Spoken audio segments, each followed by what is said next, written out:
There is a coach on Alabama's football staff under Nick Saban that is a superstar on the rise. There is a coach on this staff that has greatness in the making, but for some fans out there, they didn't really like the hire or the promotion of this particular coach to defensive coordinator. For some fans, they feel like, this guy's too young, he ain't ready, this is Bama, this is the big time, this is the big deal, and, why couldn't we get a bigger name? Why couldn't we get a more attractive name? Why couldn't we get, a more proven name? Why couldn't we make that splash move that just fits Bama? Nick Saban's a guy that's got a bunch of names in his repertoire, in his arsenal, in his coaching tree. He's got a bunch of guys that know him. He's got a bunch of guys that think of him as being highly respected and represented. Why couldn't Nick Saban pull from that reservoir of names that he knows, that he's so in tune with? Why we had to promote this guy?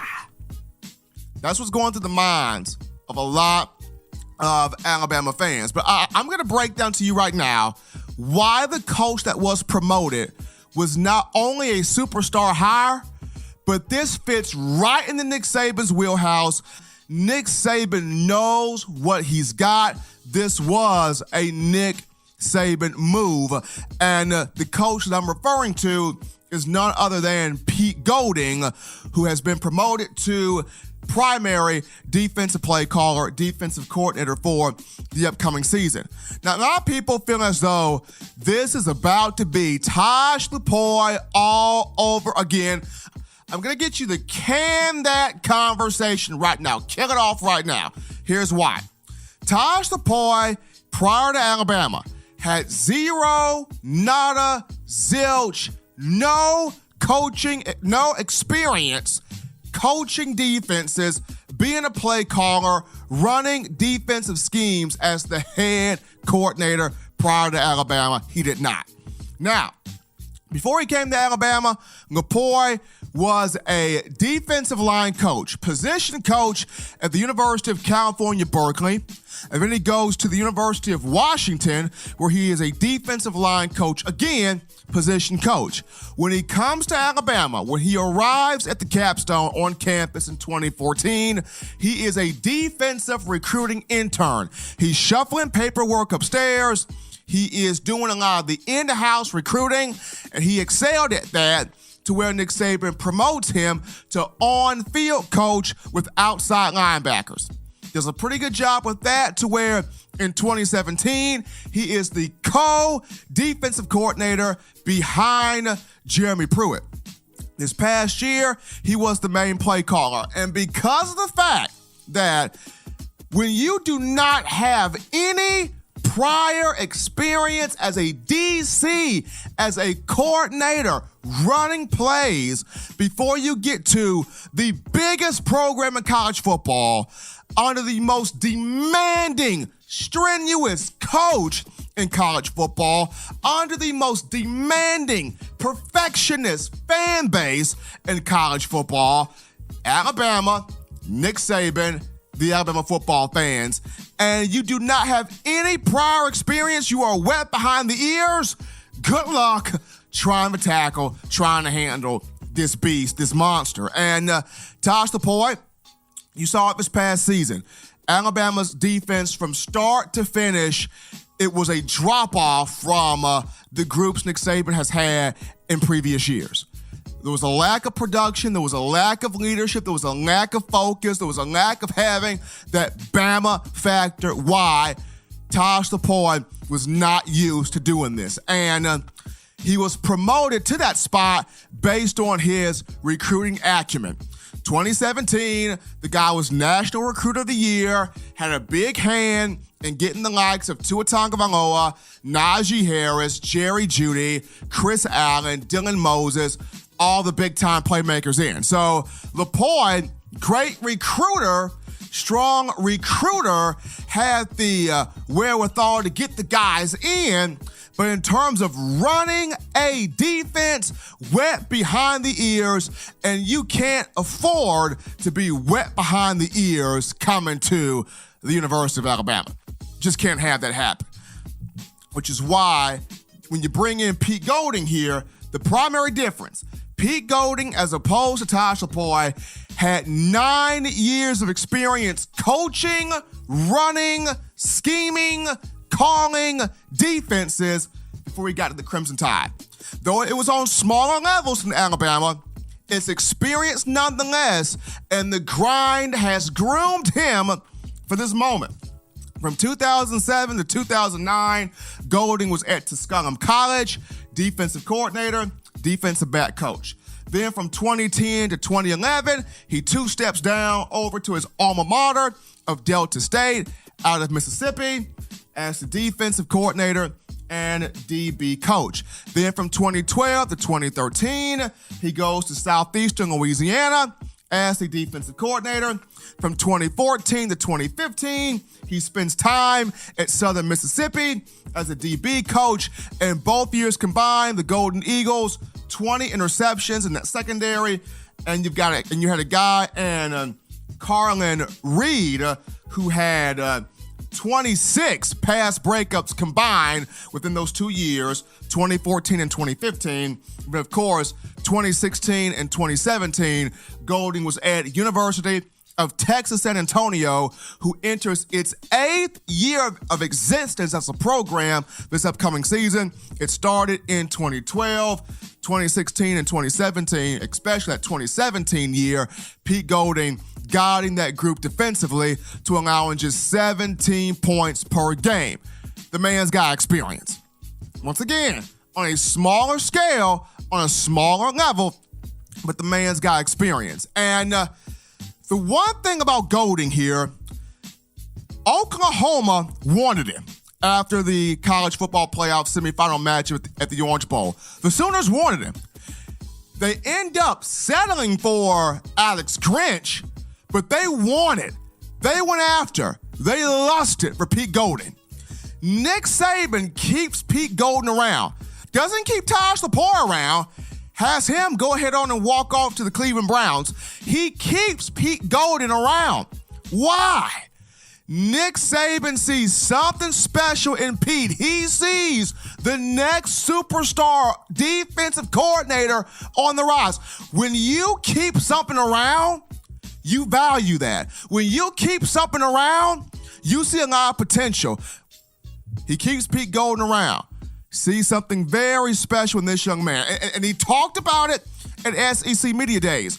When Golding was brought up to Nick Saban, you saw the eyes light up. You saw a very confident tone in his speech. Nick Saban knows what he's got in Pete Golding. And here's something crazy here, folks. Here's something crazy here. It's amazing how people are not putting this puzzle piece together as to why this fits squarely in the Nick Saban's wheelhouse and in the Nick Saban's bosom here. Check this out. Who are Nick Saban's mentors coming up in the coaching game? Well, of course, Nick Saban's mentors were Don James and Bill Belichick. Don James, who played quarterback, he was also a defensive back. Don James was at Kent State from 1971 to 74, the program that Nick Saban played for in college as a defensive back. And after his playing days at Kent State were through, he started his his coaching career as a grad assistant for the Golden Flashes. And then when you look at Bill Belichick, who never played football himself, started his coaching career in the NFL as a defensive assistant for the Denver Broncos in 1978 before he starts becoming the defensive coordinator and linebackers coach for the New York Giants from 1980 to 1990. And then he goes from there to being the head coach of the Cleveland Browns from 1991 to 95. And he brings Nick Saban in as the defensive back coach during that time. And of course, Belichick, the defensive back coach for the New England Patriots in '96 before becoming the head coach and the six-time Super Bowl champion that we know him as of today.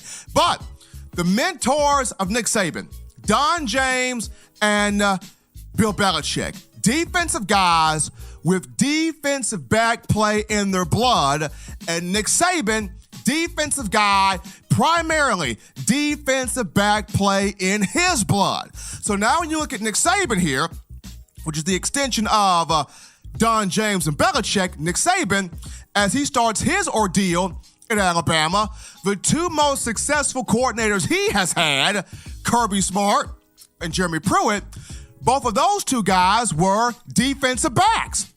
Kirby Smart, defensive back at the University of Georgia. Jeremy Pruitt, who played defensive back some at Alabama, 1995 and 96.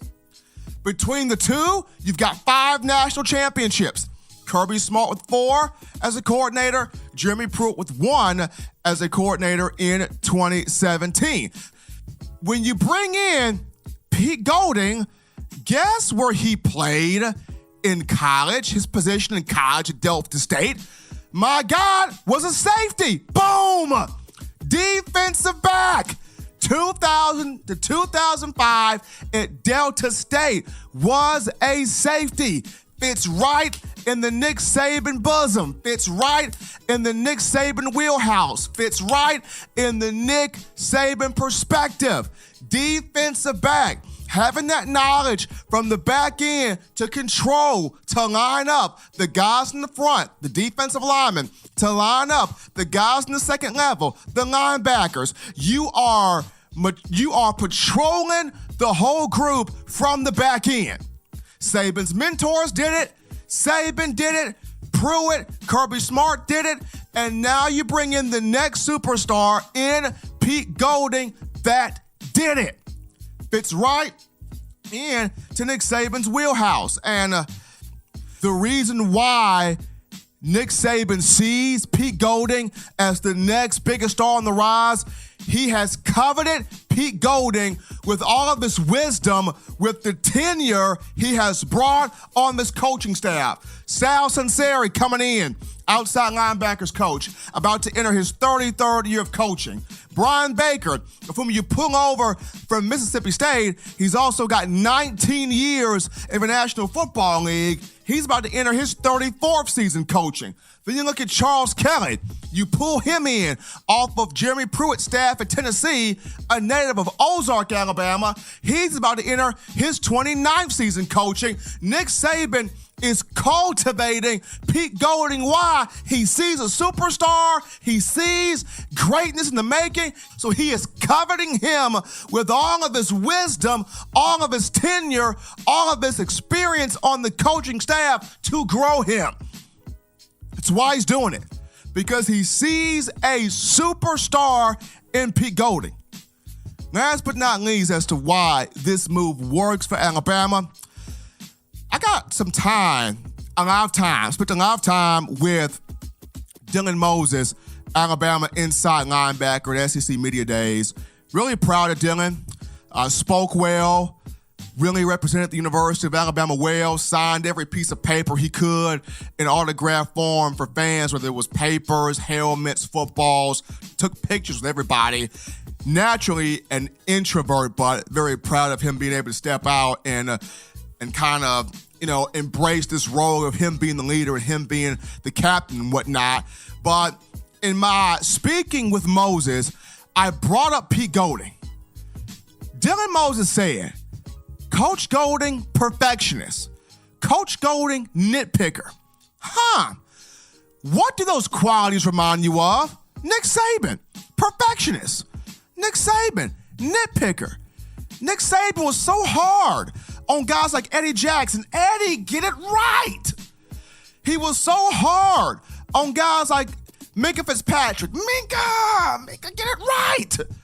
Because he saw greatness in both guys. He nitpicked at them. He wanted perfection out of them. He threw a straw hat at them because he knew these guys are not your average cats. These guys have big potential. Gotta stay on them.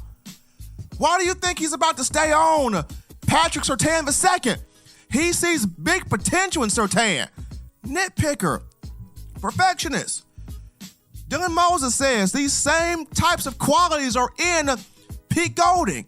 Nitpicker, perfectionist, gets on to me, wants me to do it right, and when I don't do it right, he is pointing it out to me, and he wants me to straighten it up and immediately fix it, and it makes me a better player, and I am confident that he's going to be able to run our defense.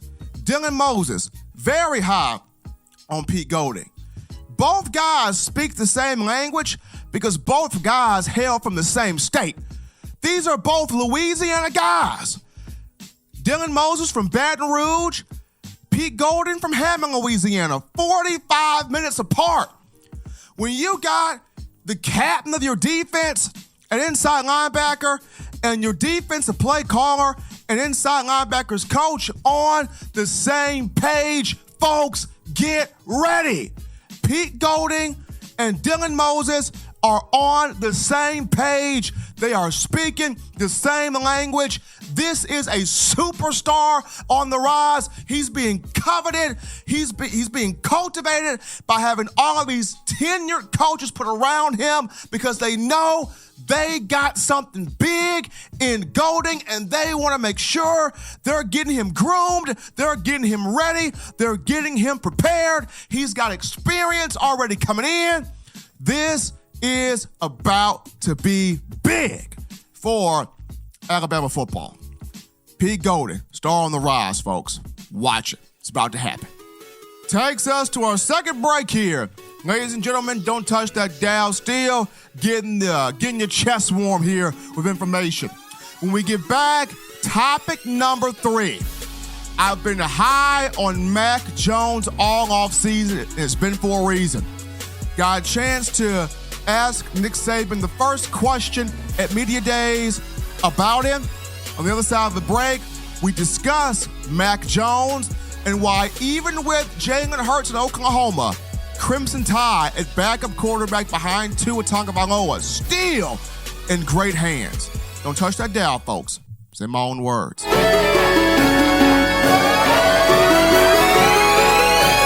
What's up, college football fans? You can catch the show every Tuesday, Thursday, and Saturday. Subscribe to get all the news, notes, and information covering your Alabama Crimson Tide.